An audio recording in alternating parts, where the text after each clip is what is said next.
Well, this is I won't say it's an old Lego is cool Lego, but it probably is for some people named Gary.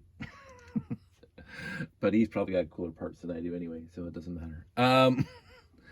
While I was cleaning up my room, I stumbled across my stack of these guys, 10 by 20s and 10 by 10 base plates that came out some before I was born even. And I thought I'd do a quick chat about them. Now, I got a whole bin back here, like a whole bin of just 10 by 20 green base plates that have not these ones, because this is what I grew up with. So there's just a whole series of them. I got, I don't know, dozens upon dozens. I actually started just dumping them into the overflow tote because I keep on getting them. But I get that in scene. Everything should have been maybe twisted a little bit better right there. So, I mean, I have way more than 4. But anyway, the originals didn't have the tubes on the bottom. And when I was very young, I remember seeing some. But I think my vague recollection is I never got any in any set that I got. So they must have been already discontinued by the time I started getting Lego sets. You know, those big basic sets, 2, 4, 6, 8, and 10 that basically came with these guys. But I only got 10 by 20 green base plates, either in the used lots without tubes, and in my new sets with tubes. And I thought that was pretty neat.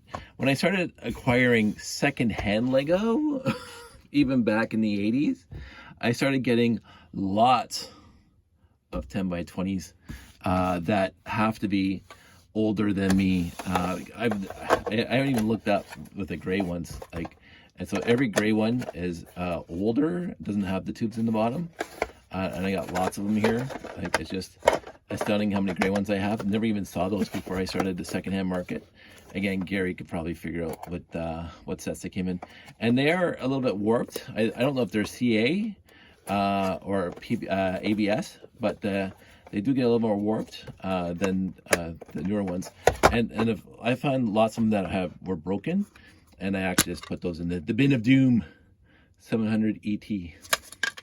So even the prints on the bottom are different. I would imagine this one's newer than this one. This one's got a little bit of reinforcing X on it, and this one does not. So I would imagine this one's newer than this one. But again, possibly before I was born. So this is how long they've been doing this. The white ones, some have even faded, just like the waffle plates that I got from back then. Feels like the same kind of plastic, so I would imagine this is CA. I don't know if this is vacuum formed. I don't think so, because it's got a bottom on it. So, but these white ones are really old. None of them have the cross members or the tubes, so the white ones are really old. But what I found interesting is I actually have a white one that has the tubes in the bottom. So this one's obviously newer than those. So I want to figure out, and this one says 700 EH again. I want to figure out, it was also in the bottom of this guy here. Oh, where is it? There was a gray one. There's this one. This one says 700 EH or EU without the tubes. This one says 700 EH with tubes. So this one, I believe, is a newer mold than this guy. Again, I'm not a historian like my buddy Gary, but I actually have a white one with tubes in the bottom, so that's kind of neat. I know I didn't get this when I was a kid. I do not know what set this would have came in.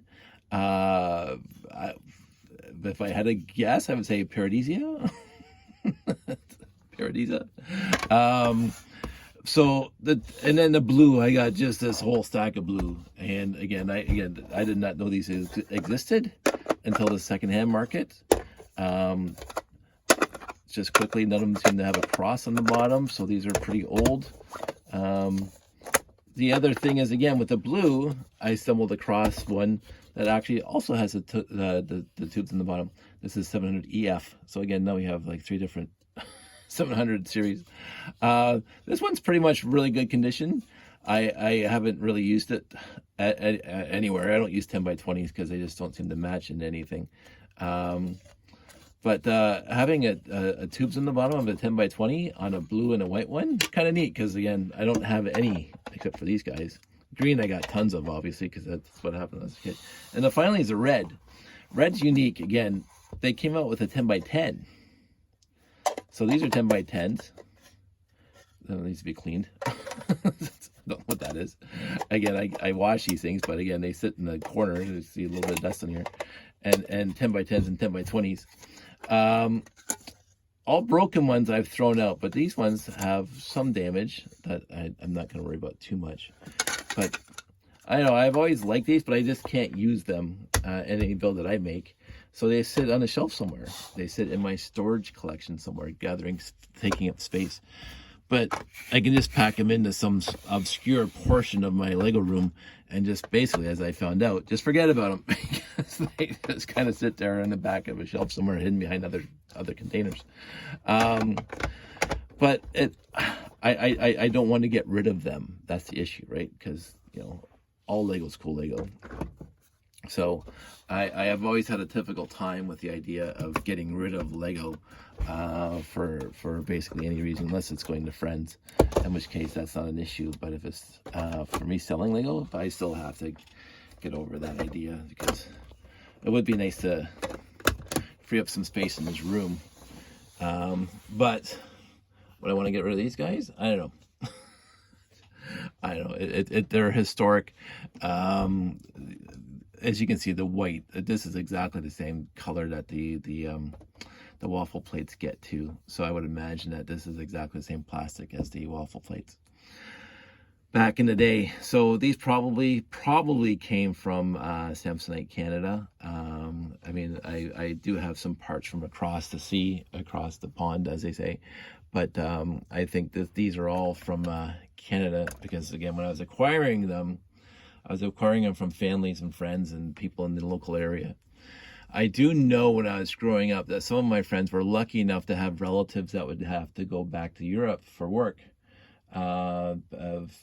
Families, uncles, aunts, dads would be working in Europe and coming back to Canada a lot and flying back.